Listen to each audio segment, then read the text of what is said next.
Ekibinja ky'abasambi 12 n'abakungu 5 be basiibuddwa mu butongole okwolekera eggwanga lya Botswana gye bagenda okukiikira Uganda mu mpaka za Africa ez'okusunsulamu ng'amatiimu 4 aganaakulembera eganakiikira Africa mu mpaka z'ensi yonna ez'abali wansi w'emyaka 21 ezinayindira mu kibuga Liverpool. Bw'abadde asiibula ttiimu eno ku mukolo gukoleddwa ku kitebe ky'ebyemizannyo Lugogo, Ssaabawandiisi wa National Council of Sports Nicholas Mulamagi akubiriza nnyo abazannyi okweyisa obulungi nga batuuse wamu n'okukola ennyo okusobola okuyisaawo Uganda mu z'ensi yonna. Nga kanso nga bwe tuze tusuubiza twagamba nti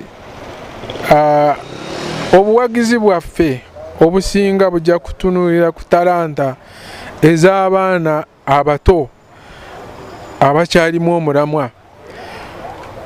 Tukulaakulanye abo tulabe nti bavaamu ttiimu ez'eggwanga mu maaso ez'amaanyi. Ye kapteni wa ttiimu eno Nampungu Joan awezenga bwe bagenda okukola ennyo okusobola okuyisaawo Uganda mu z'ensi yonna. Tuteeseteese bulungi nnyo era nga buli kimu kyo kifunye. Tufunye training ennungi kuba twatandika okukola training mu Gwokuna era mmanyi amaanyi ge batuwadde ne skills zetufunye tugenda kufuba okulaba nga tuleeta ekikopo kino. Ttiimu esitudde kuliko kapteni Nampungu Joan, Nalwanja Shafia, Nakibule Fauzia, Namutebi Hindu, Kenyi Privas, Nakibule Joyce, Kiza Betty, Najuko Anet, Nakalyango Ramuro, Sera Zam, Nalunkuma Sharifa ne Abba Kevin. Ku Kingdom TV amalinti ag'ebyemizannyo, nze Brian Katende. This is Kingdom TV.